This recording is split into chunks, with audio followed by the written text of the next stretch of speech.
अरे कुणी खाल्लं एकदा सरकारनं जाहीर करावं रिपोर्टनुसार. आमच्यावर आरोप लावता काय महाराणी खाल्लं म्हणून. त्यामुळं आनंद बदर कमिशनचा रिपोर्ट अगोदर जाहीर करा. पहिल्यांदा आनंद बदर कमिशनचा रिपोर्ट जाहीर झाल्यानंतर सगळ्या दूध का दूध पाणी का पाणी होईल जाईल.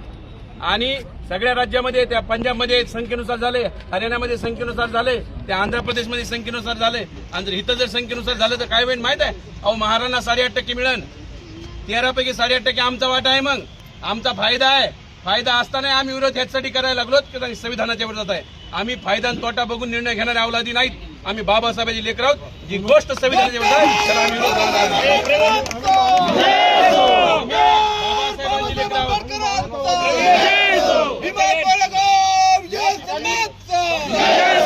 या ठिकाणी भीमा कोरेगावच्या स्तंभाला वंदन करून हा मोर्चा आता मुंबईकडे निघणार आहे. 225 किलोमीटरचं अंतर कापून या ठिकाणी हा पायी लॉंग मार्च शौर्यस्तंभ कोरेगाव भीमा या ठिकाणी पोहोचलेला आहे.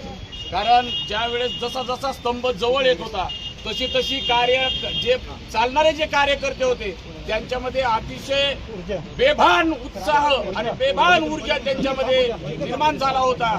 आपण पाहतात सर्वजण या प्रक्रियेमध्ये अनुसूचित जातीचं उपवर्गीकरण ही प्रक्रिया राज्य शासनानं तात्काळ थांबवावी या मागणीसाठी या पायी लॉंग मार्चचं आयोजन करण्यात आलं होतं.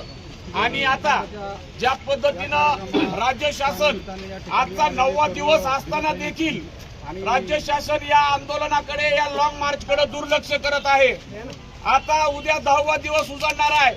त्याच्यामुळे महाराष्ट्र देखील पाहणार आहे उद्यापासून काय युनिक होणार आहे. कारण हा महाराष्ट्राचा पूर्ण आंबेडकरवादी जो भीमसैनिक आहे तो या ठिकाणी मंत्रालयाच्या दिशेनं दिनांक 26 जून 2026च्या दृष्टिकोनातून तो तयारी करत आहे. त्याच्यामुळं माझं फडणवीस सरकारला सांगणं आहे आणि या सामाजिक न्याय मंत्र्याला देखील सांगणं आहे की तुम्ही आता या आंदोलनाला हलक्यात घेऊ नका. तुम्ही तात्काळ जो अनंत बदरचा अहवाल आहे तो अहवाल तात्काळ सादर करा आणि आरक्षण उपवर्गीकरणाची प्रक्रिया तात्काळ लागू करा.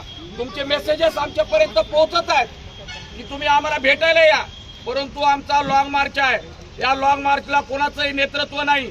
या लॉंग मार्च मध्ये जो सहभागी आहे तो या लॉंग मार्चचा प्रणेता आहे, तो या लॉंग मार्चचा नेता आहे. त्याच्यामुळे तुम्हाला जर आमच्याशी बोलायचं असेल तर या ठिकाणी जिथं लॉंग मार्च असेल त्या ठिकाणी तुम्ही या, तुम्ही बोला. परंतु आम्ही त्या ठिकाणी येणार नाही. आणि जर तुम्ही आरक्षण उपवर्गीकरणाची प्रक्रिया तुम्ही सांगितलं 2 महिन्यामध्ये लागू करणार आहेत म्हणून, फक्त लागू करा. महाराष्ट्र अनिश्चित काळासाठी बंद केल्याशिवाय इथला हा भीमसैनिक शांत बसणार नाही. एवढं तुम्हाला या ठिकाणी सांगतो. आपण शौर्य स्तंभाच्या ठिकाणी आलेलो आहोत. या ठिकाणी कोरेगाव भीमा शौर्य स्तंभाचे प्रमुख सर्वच जण यांनी ज्या पद्धतीनं अत्यंत चांगल्या पद्धतीनं चोख नियोजन त्यांनी केलेलं आहे. तर आपण सर्वप्रथम शौर्य स्तंभाला आपण सर्वजण मिळून अभिवादन करू आणि इथून पुढच्या आंदोलनाला आणखी तीव्र कसं करता येईल यासाठी आपण सर्व भीमसैनिक मिळून प्रयत्न करू. जय भीम. बाबासाहेब आंबेडकर